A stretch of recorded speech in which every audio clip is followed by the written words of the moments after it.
오늘도 저와 여러분들의 심령과 우리 좋은 교회 그리고 좋은 교회 모든 지체들과 여러분들의 가정에 주의 은혜가 가득하기를 주님의 이름으로 축복합니다. 아멘.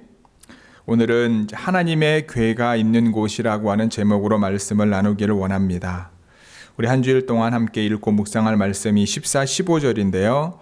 우리 한 번 더 우리가 기도하는 마음으로 함께 읽도록 하겠습니다. 14, 15절입니다. 시작. 다윗이 여호와 앞에서 힘을 다하여 춤을 추는데 그때에 다윗이 배 에봇을 입었더라. 다윗과 온 이스라엘 족속이 즐거이 환호하며 나팔을 불고 여호와의 궤를 메어 오니라. David, wearing a linen ephod, danced before the Lord with all his might, while he and the entire house of Israel brought up the ark of the Lord with shout and the sound of a trumpet. 아멘. 여러분 혹시 수저의 뜻이 무엇인지 아시나요? 수저. 뭐죠? 수저? 예, 숟가락과 젓가락을 말하는 뜻입니다. 수저, 그렇죠? 이 단어를 포함해서 2015년쯤부터 사용된 신조어가 있습니다. 아마 여러분들 들어보셨을 거예요. 바로 금수저입니다. 금수저. 네이버 어학사전에 따르면요, 이 금수저의 뜻은 부모의 재력과 능력이 너무 좋아서 아무런 노력과 고생을 하지 않음에도 불구하고 풍족함을 즐길 수 있는 자녀들을 말한다고 합니다. 이와 관련해서 이제 수저 계급론이 등장하게 되지요. 그것은 부의 대물림을 뜻하며 우리가 알고 있는 것처럼 금수저, 은수저, 동수저, 흙수저 순으로 계급을 매긴다는 신조어입니다. 제 얘기가 아니고요. 2015년 이후에 여러분들이 검색해 보면 사전에 나와 있는 단어요, 그다음 이야기들입니다. 이에 따르면 자산이 20억 원이 넘는 200만 불이죠. 2 밀리언 정도, over the 2 밀리언. 상위 1%로 추산되는 부모 밑에서 태어난 자식들이 금수저라고 말합니다. 한국에서 그러는 거예요. 그 다음에 자산이 10억 원, 이제 1 밀리언, over the 1 밀리언부터 이제 19, 그렇죠? 1.9 밀리언 정도 되겠죠. 상위 3%의 경우에는 이 사람들은 은수저라 그래요. 그리고 자산이 5억 원 이상, 순수 자산인 거예요. 뭐 빚이 아니라. 7.5%에 해당되는 경우에를 동수저라고 하고요. 참, 그렇죠? 요즘에는 금수저보다 더 윗단계, 이제 부모가 이제 셀 수 없이 많은 조단이겠죠. 그런 부모를 갖고 있는 자녀들을 뭐라고 얘기하죠? 예, 다이아몬드 수저라고도 말한다고 합니다. 이와 관련해서 한국을 포함한 전 세계적으로 가장 큰 이제 문제가 여러분, 우리는 코로나 바이러스라고 지금 알고 있는데 오히려 이 코로나 바이러스 때문에 더 드러난 게 뭐죠? 이제 빈익빈 부익부, 빈부의 격차죠. 우리는 솔직히 미국에 살고 있지만 백신에 대해서 맞으려고만 하면은요, 그냥 언제나 어디서든 지금 맞을 수 있는 상황입니다. 남아돌죠, 솔직히 말하면. 근데 지금도 백신을 구하지 못해서 못 맞는 나라들 엄청 많죠. 눈에 보이는 빈부의 격차의 한 예가 아닐까. 1970년부터 90년대까지 한국에서는요, 이 저소득층에 있었던 사람들이 노력을 하면 가난에서 벗어날 수 있는 확률이 훨씬 컸습니다. 그래서 저도 어렸을 때 들었던 이야기가 있어요. 개천에서 욕낸다라는 말이 가끔씩 또는 많은 예를 들면, 그렇죠? 근데 요즘은 그 말이 통하지 않습니다. 우리가 알고 있는 우리 아셀 자매가 이제 약대를 졸업하고 이제 약사 시험만 이제 보게 되는데, 이제 줌으로 신방하다가 이제 얘기하는 중에 놀랐던 사실 하나가 뭐냐면, 여기 UCSF 약대 같은 경우에 이제 아셀 자매님은 이제 론을 얻기 위해서 상담을 하러 갔는데, 그 상담하는 사람이 아셀 자매에게 이런 얘기를 하는 거예요. 뭐라고 얘기하냐면, 우리 학교에 오는 사람들 중에서 론을 얻기 위해서 상담하러 오는 사람은 아무도 없다는 거예요. 그러니까 UCSF 약대 들어오는 사람들은 대부분 부모들이 이제 등록금을 대주는 경우가 많다라는 거예요. 제가 그 얘기를 이제 아셀 자매한테 듣고 난 다음에 놀랐어요. 그러니까 뭐 여러 가지 미국은 우리가 기회가 있는 땅이라고도 하고 열심히만 하면은 좋은 기회를 얻을 수 있다고 하는데 그게 또 일부의 어떤 부분이지. 예를 들면 의사 부모 밑에서 의사가 태어나고 뭐 약사 부모 밑에서 약사가 태어나고 여러 가지 이제 서포트할 수 있는 부모에 의해서 이제 자라난다라고 하는 것들에 대해서 조금 이제 충격 아닌 충격을 받았던 기억이 납니다. 예전에는 여러분도 알다시피 미국이 중산층이 두터웠었잖아요. 근데 지금은요, 소득이 적은 사람들뿐만 아니라 중산층에 속해 있는 사람들도 그들이 열심히 삶에도 불구하고 예전보다 더 나은 삶을 살기 어렵고 오히려 예전처럼 사는 것조차도 쉽지 않다고 말씀하시는 분들이 많습니다. 금수저는 현대 사회에서 사회적인 부의 편중이 심해지면서 소득 불평등을 대표하는 한국에서 주로 사용되는 단어인데, 여러분 이스라엘의 초대 왕이 누구죠? 사울이죠. 이 사울은 금수저였을 가능성이 많습니다. 그의 아버지 기스는요, 베냐민 지파 유명한 사람이었습니다. 게다가 당시 이스라엘 사람들 가운데 사울보다 더 준수한 자가 없었다, 더 멋있고 잘생긴 자가 없었다라고 성경은 기록하고 있어요. 그의 키는 모든 백성보다 어깨 위가 더했습니다. 아직 왕이 없던 시절에 사울은 모든 이스라엘 사람들이 원하는 왕의 외면의 자격을 골고루 갖춘 최적의 인물이었습니다. 게다가 하나님께서 그를 선택하셨어요. 이스라엘 왕으로. 죄송합니다. 선지자 사무엘이 하나님의 명령을 따라 사울의 머리에 왕의 기름을 부었습니다. 그 후 얼마 지나지 않아 모든 이스라엘 백성들의 지지 가운데 이스라엘의 초대 왕이 되죠. 반면에 여러분, 이스라엘의 두 번째 왕은 누구죠? 다윗이죠. 다윗은 흙수저로 볼 수 있습니다. 또는 동수저로 볼 수 있겠죠. 어려서부터 시골에서 목동으로 일했습니다. 하나님의 인도하심으로 사무엘에 의해 왕의 기름을 받았지만 실제로 왕이 된 것은 그 이후로 20년 후에나 일어난 일입니다. 어린 나이에 우리가 잘 알고 있는 것처럼 블레셋의 적장인 골리앗을 물리치게 되죠. 그래서 군대의 장이 됩니다. 하지만 그때부터 다윗은요, 사울의 견제를 받게 되고요. 그 과정에서 여러 번 살해를 당할 뻔하고 사울에게 쫓기는 신사가 됩니다. 결국 광야와 동굴을 전전하다가 이웃 나라인 블레셋의 난민 신청까지 받게 되죠. 그리고 그곳에서 살아남기 위해서 미친 사람 흉내를 낸 것이 바로 왕으로서 기름 부음을 받은 이후의 다윗의 삶입니다. 그때만 해도 다윗이 왕이 될 가능성은 거의 없었습니다. 그런데 이스라엘과 블레셋 사이의 전쟁에서 특히 길보아산 전투에서 사울과 그의 아들인 요나단이 전사하게 되지요. 이 일로 블레셋의 망명 중이었던 다윗이 귀국하게 되고 가족들과 함께 유다 헤브론 지역으로 들어가게 되고 그곳에서 다윗이 유다 지파의 왕으로 뽑히게 됩니다. 워낙 사울이 이스라엘을 어렵게 만들었기 때문에 사울이 잔당을 몰아내고 당장이라도 전체 이스라엘의 왕이 될 수 있었지만 다윗은 7년 동안 유다 지파의 왕으로 지내었고요. 결국 이스라엘의 다른 모든 지파들이 와서 우리의 왕이 되달라고 요청을 하게 된 다음에 37살에 이스라엘의 왕이 됩니다. 왕이 된 이후에 예루살렘을 정복하여 이스라엘의 수도로 삼고요. 그리고 블레셋을 물리쳐서 이스라엘의 진정한 평화로 정착하게 됩니다. 근데 사울은 신경 쓰지 않았던 다윗이 그 이후에 가장 중요하게 자신의 어떤 영향력 가운데 소망했던 일이 바로 무엇이냐 하면 하나님의 궤를 예루살렘 성으로 가지고 오는 일이었습니다. 오늘 본문은 그와 연관된 이야기입니다. 그래서 오늘 주어진 본문을 통해 아까 말씀드렸던 것처럼 하나님의 법궤가 있는 곳이라고 하는 제목으로 말씀을 잠시 나누기를 원합니다. 하나님의 법궤는요, 여러분 하나님의 임재의 상징입니다. 하나님의 법궤가 있는 곳에 하나님의 임재가 임한다기보다 하나님의 임재의 상징으로 하나님께서 하나님의 법궤를 이스라엘 백성들로 하여금 하나님의 말씀하신 방법대로 만들게 하신 거예요. 즉 우리는 하나님의 법궤보다 하나님의 궤보다 이 궤를 통하여 하나님께서 하나님의 백성들 가운데 임재하신다라고 하는 사실에 더 집중해야 됩니다.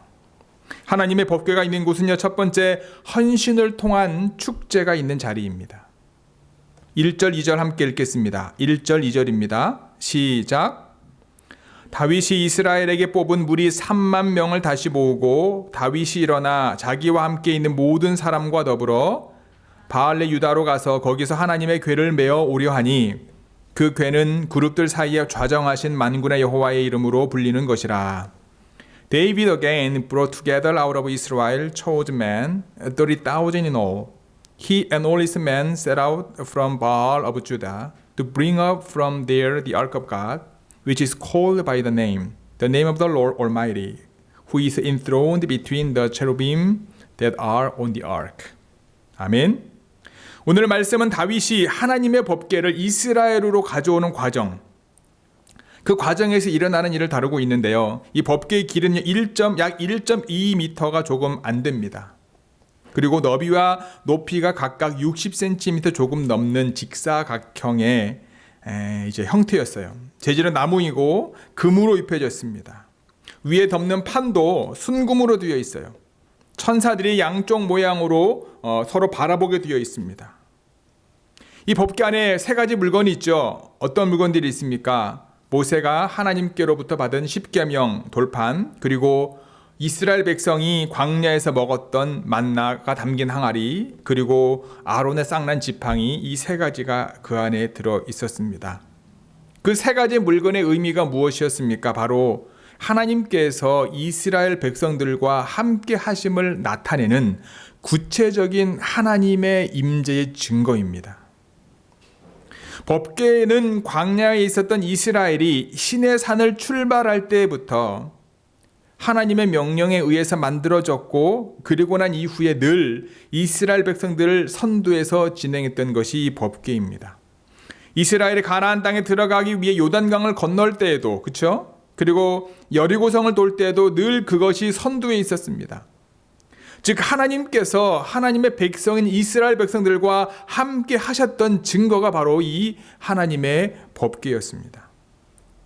이스라엘의 가나안 땅에 정착한 후에도요, 이 법궤는 실로의 장막에 안치되었습니다. 그런데 엘리 제사장 때 이스라엘의 블레셋과의 싸움에서 불리함을 극복하기 위해서 법궤를 가지고 나아가 오히려 참패하게 되고 법궤마저 블레셋에게 빼앗기고 맙니다. 여러분, 법궤는요, 부적이 아니에요. 법궤를 가지고 가면 모든 전쟁에 승리하는 그 의미를 말하는 것이 아닙니다. 법궤를 가지고 있다고 소원이 성취되는 게 아니고요. 오히려 불의한 사람들이 법궤를 내세우다가 어려움을 경험하는 경우가 있습니다. 엘리 시대 이스라엘이 그랬고요. 이 법궤를 전리품으로 가지고 간 블레셋 역시 그들이 우상 숭배자들이 이 법궤를 가지고 가자 나라 전체에 독종이 퍼져가지고 수많은 사람들이 죽었습니다. 결국 블레셋은 이 법궤를 이스라엘로 돌려줘요. 그런데 이 법궤가 돌아왔다고 기뻐하던 이스라엘이 벳세메스 사람들 역시 법궤를 그 안을 들여보다가 70명이 죽습니다. 그리하여 모두가 두려워하는 가운데 법궤는요, 정말 저 멀리 멀찌감치 이 30년 동안 이 바알레 유다에 있는 아비나답의 집에 그냥 보관되어 있었던 것이었습니다. 아까도 말씀을 드렸던 것처럼 사울이 이스라엘의 첫 번째 왕이 되었지만 법궤가 어디 있는지는 관심이 없었어요. 그에게는 법궤가 아무런 의미가 없는 것이었습니다. 세월이 흘러 사울이 죽고 다윗이 이스라엘의 왕이 되었을 때 이 다윗이 이 법궤가 당연히 이스라엘 수도인 예루살렘에 가지고 와야 된다고 그는 생각했던 거죠. 그래서 수십 년 동안 방치되어 있던 이 법궤를 예루살렘을 가지고 오기 위해서 이스라엘을 대표한 정예 3만 명을 이끌고 측근의 신하들과 함께 바알레 유다로 다윗이 떠나게 된 것입니다. 여러분, 법궤를 예루살렘으로 가져가는 일은요, 단순한 물건을 옮기는 그런 이벤트가 아닙니다. 법궤가 예루살렘으로 들어간다는 것은 이제 예루살렘이 단지 왕의 보좌뿐만이 아니라 하나님의 통치, 하나님의 임재가 실현되어지는 거룩한 곳이 된다라고 하는 의미가 그 안에 있다라는 거죠. 하나님의 임재 가운데 예루살렘이 있게 되는 것입니다. 그러므로 이 일은 비밀리에 추진할 것이 아니라 온 이스라엘이 함께하는 민족의 축제가 되어야 했습니다. 왜냐하면 출애굽기와 레위기에서 첫 번째 법궤를 만들고 그 법궤를 가지고 그들이 하나님 앞에 제사를 지낼 때 온 민족이 함께 즐거워하고 그 안에서 하나님의 임재가 임했었기 때문이죠. 그날 기쁨의 퍼레이드를 축하하기 위해 이스라엘 모든 악기가 총동원되었어요. 다윗이 이 일을 위하여 이스라엘 백성 중 3만 명을 모았고요. 그들을 위한 모든 준비를 다 마치게 됩니다. 온 백성과 함께 그들은 노래하며 찬양하며 하나님 앞에 경배를 올려드리는 모습을 봅니다. 이와 같이 여러분, 하나님의 법궤가 있는 곳에는요, 다윗을 비롯한 수많은 사람들의 헌신이 있었습니다. 그 헌신은 자원함으로 자신의 모든 것을 하나님의 임재 가운데 드리는 헌신입니다. 다윗을 비롯한 그 사람들의 헌신으로 이스라엘 백성들이 함께 축제에 참여하게 된 것입니다. 좋은 교회 성도 여러분, 하나님의 임재 가운데 여러분과 저의 헌신을 통해 하나님의 백성들이 함께 모여 하나님을 찬양하는 축제에 참여할 수 있게 되길 주님의 이름으로 간절히 축복합니다. 하나님의 궤가 있는 곳은 두 번째로요, 여호와 하나님께 예배를 드리는 자리입니다. 우리 13, 14, 15절, 우리 17절 말씀 함께 읽겠습니다. 시작. 여호와의 궤를 맨 사람들이 6걸음을 가매 다윗이 소와 살진 송아지로 제사를 드리고 다윗이 여호와 앞에서 힘을 다하여 춤을 추는데 그때에 다윗이 배 에봇을 입었더라. 다윗과 온 이스라엘 족속이 즐거이 환호하며 나팔을 불고 여호와의 궤를 메어 오니라. 여호와의 궤를 메고 오니라. 그쵸? 영어로 나오죠. 그 다음에 When those who were carrying the ark of the Lord had taken 6 steps, he sacrificed the bull and the fattened calf. David, wearing a linen ephod, danced before the Lord with all his might, while he and the entire house of Israel brought up the ark of the Lord with shout and the sound of a trumpet. They brought the ark of the Lord and set it in its place inside the tent that David had pitched for it. And David sacrificed burnt offerings and fellowship offerings before the Lord. 죄송합니다. 여호와의 궤를 메고 들어가서 다윗이 그것을 위하여 친 장막 가운데 그 준비한 자리에 그것을 두매 다윗이 번제와 화목제를 여호와 앞에 드리니라. 아멘. 근데 여러분, 이 하나님의 궤를 이동하는 동안 아무도 예상하지 못했던 사고가 발생을 합니다. 우리가 읽지는 않았지만, 너무 본문이 길어서 읽지는 않았지만 6절부터 11절까지의 그 사고에 대해서 설명합니다. 법궤를 실은 수레가요, 낙원의 타작마당에 이르렀을 때 수레를 끌고 가던 황소들이 갑자기 요란하게 뜁니다. 법궤가 출렁거리자 수레를 뒤따라가던 웃사가 반사적으로 손을 내밀어서 흔들리는 법궤를 붙잡습니다. 그런데 그 순간 어떤 일이 발생합니까? 하나님의 진노가 웃사에게 임해서 법궤 옆에서 바로 죽어버리고 맙니다. 다윗은 즉각 법궤의 운반을 중지시켰고 춤과 음악이 멈추었고 축제 퍼레이드도 거기서 끝났습니다. 분노한 다윗은 그곳의 지명을 베레스 웃사, 여호와께서 웃사를 잡아 찢으신 곳이라고 이름을 명명하게 됩니다. 하나님은 왜 웃사에게 진노하셨을까요? 웃사는 다른 일을 한 게 아니잖아요. 하나님의 법궤를 운반하는 거룩한 일을 수행하고 있는 중이었지 않습니까? 법궤를 예루살렘 성소로 옮기는 일은 분명히 하나님의 이름을 높이는 일이었고요. 그들이 정말로 소망했던 일이지 않습니까? 그것은 이스라엘 온 백성에게 기쁨과 번영을 가지고 오는 영광스러운 행위였지 않습니까? 그럼에도 7절에서 우리가 읽진 않았지만 7절에서 하나님은 웃사가 잘못했다 분명하게 말씀합니다. 웃사가 한 일이란 단지 수레가 흔들릴 때 법궤를 붙드는 일뿐이었습니다. 만약 그 행동이 잘못되었다면 법궤가 그냥 떨어지더라도 방치했어야 했을까요? 우리는 이 상황에 대해서 성경을 좀 더 자세히 읽어볼 필요가 있습니다. 베레스 웃사 사건 이후 3개월 뒤에 이 일이 다시 재개되고요. 우리가 읽었던 것처럼 12절 이하에서 그때에는 모든 일이 성공적으로 잘 마무리가 됩니다. 그렇다면 첫 번째 법궤 운반 시도와 두 번째 시도 사이에 어떤 차이가 있었을까? 법궤를 옮기는 일에 모든 사람이 참여했고 온갖 악기가 동원되었습니다. 두 번의 시도 외에도 똑같이 춤추고 뛰노는 축제 분위기였습니다. 두 번째라고 해서 조용하고 경건하며 엄숙한 분위기 속에 치러진 것이 결코 아니었습니다. 무엇이 결정적으로 달랐을까요? 그것은 3절과 12절에 나와 있는 법궤 운송 방식의 차이입니다. 3절에서는요, 법궤를 소들이 끄는 새 수레에 실었어요. 하지만 12절에서는요, 사람들, 제사장들이 법궤를 메고 갔습니다. 법궤를 새 수레에 싣고 가든 제사장들이 직접 메고 가든 여러분 그것이 중요한 이유가 됩니까? 어찌 보면은요, 본질은 하나님의 법궤인데 그거를 캐리하는 방법은 전혀 중요하지 않을 것처럼 우리가 느낄 수 있지 않습니까? 그러나 이 일이 대단히 중요한 의미가 있다는 거예요.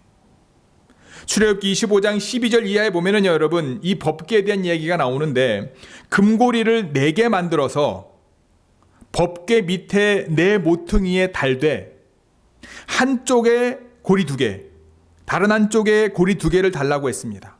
그리고 아카시아 나무로 채를 만들어서 금을 입히라고 했어요. 이게 하나님이 모세를 통해 법궤를 만드는 방법입니다. 그 채를 궤 양쪽에 고리에 끼워 가지고요, 궤를 맬 수 있게 그 채들을 궤의 고리에 그대로 두고 거기서 빼지 말라는 거예요. 즉 법궤에 고리를 만들어서 긴 몽둥이를 넣어 가지고 꽂아놓고 절대 이걸 빼지 말라고 하는 거예요. 법궤의 고리를 만든 것은 그것을 사람들이 어깨에 메고 운반해야 함을 의미하는 거죠. 뿐만 아니라 여러분 민수기 7장에 보면은요, 이 법궤를 매는 일은 레위 자손 중 제사장 중에서 고핫 자손이 감당하게끔 기록되어 있고요. 레위기 16장에 보면은요, 제사장의 직임을 담당하던 아론도 이 법궤가 있는 곳, 법궤 위의 속죄소 앞으로 아무 때나 나오지 말라고 하나님이 모세를 통하여 아론에게 말씀합니다. 그리고 난 다음에 뭐라고 나와 있냐면, 만약 하나님께서 정해진 때가 아닌 상황에 법궤 가까이 가면은요, 제사장이라 할지라도 죽을 수 있다라고 레위기 16장에 기록되어 있습니다. 오늘 본문 2절에 보면 여러분, 다윗은요 처음에는 어떻게 합니까? 하나님의 법궤를 메어 오려고 했습니다. 그런데 바알레 유다에서 오랫동안 법궤를 보관해 온 아비나답의 아들 우사와 아효는요, 황제들이 모는 새로운 수레로 하나님의 궤를 옮기기 시작한 거죠. 그들에게는 나름대로 타당한 이유가 있었을 거예요. 예를 들면 법궤는 거룩하기 때문에 마땅히 깨끗한 새 수레로 옮겨야 된다. 그렇죠? 힘센 황소들이 끄는 새 수레는 이스라엘보다 기술 문명이 더 뛰어나고 발달한 블레셋의 최신 장비이다.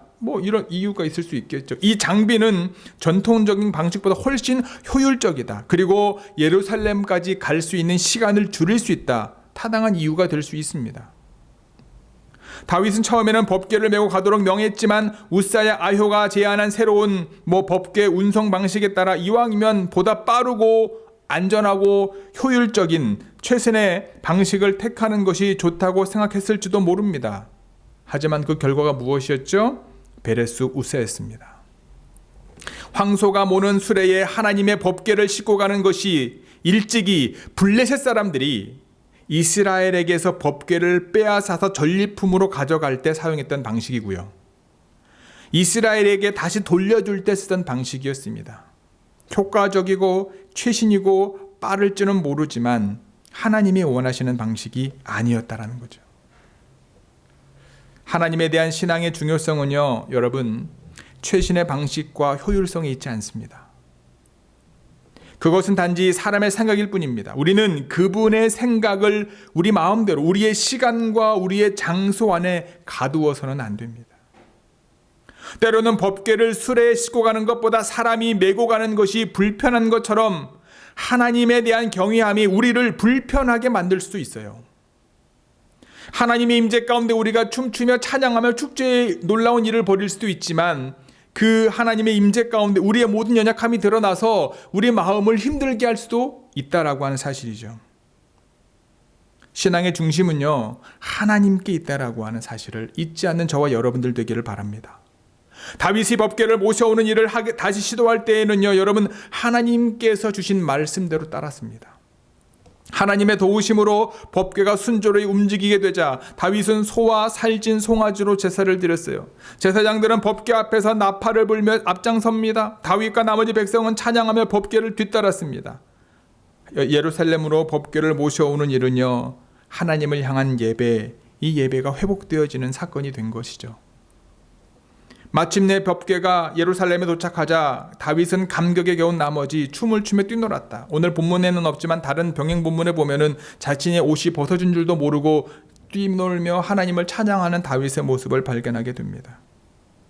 기쁨과 축제가 예배의 필수 불가결한 요소이라 할지라도 하나님에 대한 경외함이 없다면 그것은 인간의 작은 이벤트에 불과할 것입니다. 하지만 사람들은 늘 요란하고 멋진 이벤트의 마음을 빼앗기가 쉽습니다. 예배의 중심이 어디에 있는지, 예배의 대상은 누구인지를 분명히 깨달아야 할 줄 믿습니다. 하나님께서는요, 우리의 예배를 받으시기를 원하시는 분이십니다. 시편 기자 말씀처럼 우리가 예배자로 설 때 하나님을 경외함으로 섬기며 떨며 즐거워할 수 있게 되기를 주님의 이름으로 간절히 축복합니다. 하나님의 법궤는 하나님의 임재의 상징입니다. 하나님의 임재가 없는 예배는 예배가 아니게 되겠죠. 그래서 예루살렘의 법궤를 모셔온 일은 이스라엘의 예배가 회복된 사건이었습니다. 하나님께서 원하시는 예배를 그들의 방식대로 방법대로 드렸던 실수를 깨닫는 사건이었습니다. 하나님께 드리는 예배는 우리의 중심을 다하여 하나님께서 원하시는 예배를 드려야 됨을 기억하시기 바랍니다. 예배는 내가 드리는 것이 아닙니다. 예배는 나를 드리는 것입니다. 예배는 나의 상황에 맞추어 내 느낌에 맞게 드리는 것이 아닙니다. 예배는 하나님께 맞추어 하나님께서 받으시기에 합당하게 드리는 것입니다. 하나님의 임재 가운데 하나님께서 원하시는 예배를 온전히 드리는 우리 좋은 교회 모든 성도들이 되기를 주님의 이름으로 축복합니다. 하나님의 교회가 있는 곳은요, 세 번째로 축복과 교제가 이루어지는 자리입니다. 우리 18, 19절 함께 읽도록 하겠습니다. 18, 19절입니다. 다윗이 번제와 화목제 드리기를 마치고 만군의 여호와의 이름으로 백성에게 축복하고 모든 백성 곧 온 이스라엘 무리에게 남녀를 막론하고 떡 한 개와 고기 한 조각과 건포도 떡 한 덩이씩 나누어 주며 모든 백성이 각기 집으로 돌아가니라. After he had finished sacrificed the burnt offerings and fellowship offerings, he blessed the people in the name of the Lord Almighty. Then he gave a loaf of bread, a cake of dates, and a cake of raisins to each person in the whole crowd of Israelites, both men and women. And all the people went to their homes. 아멘. 요즘 새벽 기도회에서 레위기 말씀을 한 장씩 계속해서 읽고 있습니다. 어려운 말씀이기도 하고 지루한 말씀이기도 하지만 레위기 말씀을 통해 하나님께서 저에게 그리고 우리 좋은 교회 공동체에게 원하시는 것이 무엇인지 깨닫는 시간들이 되고 있습니다. 하나님께서는요, 이스라엘 백성들에게 가까이 가기를 원하십니다. 430년 동안 이스라엘 백성들이 느낄 수 있는 방식으로 그들에게 나타나지 않으셨어요. 출애굽을 통하여 하나님께서는 직접 그들에게 나타나기 시작하셨습니다. 시내산에서는 모세와 40일 동안 만나시면서 더욱 이스라엘 백성들과 가까워지셨습니다. 그래서 번제와 소제와 화목제와 속건제와 속죄제 그리고 제사장 위임식을 통해서 이스라엘 백성들이 하나님 앞으로 나아올 수 있는 은혜 통로를 모세를 통해 허락하신 겁니다. 이와 마찬가지로 여러분, 하나님께서는요, 여러분과 저와 같은 하나님의 백성들이 하나님 앞으로 다가오기를 원하십니다. 우리와 더욱 친밀해지기를 원하시는 분이 바로 하나님이신 거예요. 그래서 은혜의 방편으로 우리에게 예수 그리스도의 보혈을 힘입어 드리는 예배를 허락하신 겁니다. 하나님의 말씀을 허락하신 겁니다. 하나님께서 모세에게 말씀하신 방법대로 아론과 아론의 아들들이 제사장으로 위임식을 받은 후에 처음 하나님께 제물을 가지고 제사를 드렸어요. 레위기에 나옵니다. 그리고 마지막에 첫 번째 제사의 마지막에 모세와 아론이 회막에 들어갔다가 나와서 백성에게 축복합니다. 바로 그때 여호와의 영광이 온 백성 가운데 임하게 됩니다. 여호와의 불이 제단 위에 있는 제물들과 기름들을 다 불태웁니다. 하나님의 임재 가운데 이스라엘 백성들은 소리치며 엎드려 하나님을 경배합니다. 그곳에는 하나님의 궤가 있었습니다. 그곳에는 하나님의 축복이 있었습니다. 오늘 본문에 의하면 하나님의 궤가 있어야 할 자리로 회복되었습니다. 다윗은 번제와 화목제를 드렸고 만군의 여호와의 이름으로 백성들을 축복했습니다. 뿐만 아니라 모든 백성에게 떡 한 개와 고기 한 조각과 건포도 떡 한 덩이씩 나누어 주는 축복의 나눔의 교제가 그곳에 있었습니다. 하나님의 궤가 있는 자리는요, 바로 하나님께서 우리에게 주신 축복을 함께 나누는 자리입니다. 하나님의 임재 가운데 있게 되면 그곳에서는 하나님의 축복이 가득하게 됨을 기억하시기 바랍니다. 그리고 하나님께서 각자에게 주신 축복으로 서로 세워주며 서로에게 하나님의 축복의 통로, 은혜의 통로, 그리고 사랑과 감사의 통로가 될 수 있습니다. 좋은 교회 형제자매 여러분, 여러분은 어떤 열심으로 하나님을 섬기고 있는지요? 하나님의 의를 드러내는 열심입니까? 아니면 나를 드러내는, 나의 의를 드러내는 열심입니까? 하나님의 의를 드러내는 여러분과 저의 헌신을 통해서 우리 이웃들이 하나님의 임재 가운데 열리는 축제 가운데 올 수 있기를 주님의 이름으로 기도합니다. 오늘 드려지는 예배가, 그리고 앞으로 좋은 교회를 통해 드려지는 예배가 하나님께서 원하시는 예배가 되어 하나님의 임재를 늘 경험할 수 있게 되기를 주님의 이름으로 기도합니다. 마지막으로 좋은 교회 모든 지체들이여 하나님의 축복을 많이 받아서 여러분과 저를 통해서 하나님께서 사용하시는 축복의 큰 통로들이 되기를 주님의 이름으로 간절히 축복하고 기도합니다. 아멘. 기도하시겠습니다. 오늘 말씀을 기억하시면서 여러분 각자 하나님 앞에 결단의 기도 드리기를 원합니다. 하나님, 하나님의 궤가 있는 곳, 하나님의 임재가 있는 그곳에 헌신을 통한 축제, 그리고 여호와 하나님께 예배드리는, 그리고 축복과 나눔이 있는 자리임을 기억하며 우리의 삶의 자리가 하나님 우리의 헌신을 통하여 이웃들과 함께 하나님을 찬양하는 축제 자리가 되게 하시고 하나님이 원하시는 예배를 드리는 예배의 자리가 되게 하시며 하나님께서 주신 축복과 은혜를 나누고 믿음의 교제를 나누는 자리가 되게 하여 주옵소서. 각자 하나님 앞에 그러한 자리가 되기를 소망하며 기도하며 결단하는 시간 같습니다. 함께 기도하시겠습니다. 하나님, 오늘도 우리 안에 주의 말씀을 주심을 감사합니다. 하나님, 이스라엘 백성들에게 있어서의 여호와의 궤, 하나님의 궤가 주는 그 의미와 그 하나님의 궤가 있어야 될 그곳으로 이동하는 과정 속에 하나님의 임재가 어떻게 이스라엘 백성들에게 주어지는지를 알게 되었습니다. 주님, 이 시간 우리의 몸과 우리의 마음과 우리의 생명을 드립니다. 주님, 하나님의 임재 가운데 온전히 주님만을 바라보기를 원합니다. 우리의 헌신을 통하여 주변의 많은 이웃들이 하나님을 찬양하며 하나님의 임재 가운데 주님을 경배하는 자리로 하나님 모이게 하시고 하나님이 받으시 합당한 예배의 자리가 되게 하시며 주님의 축복과 은혜의 나눔의 자리가 되어 주님께서 함께하여 주시옵소서. 주님을 주님 원하십니다.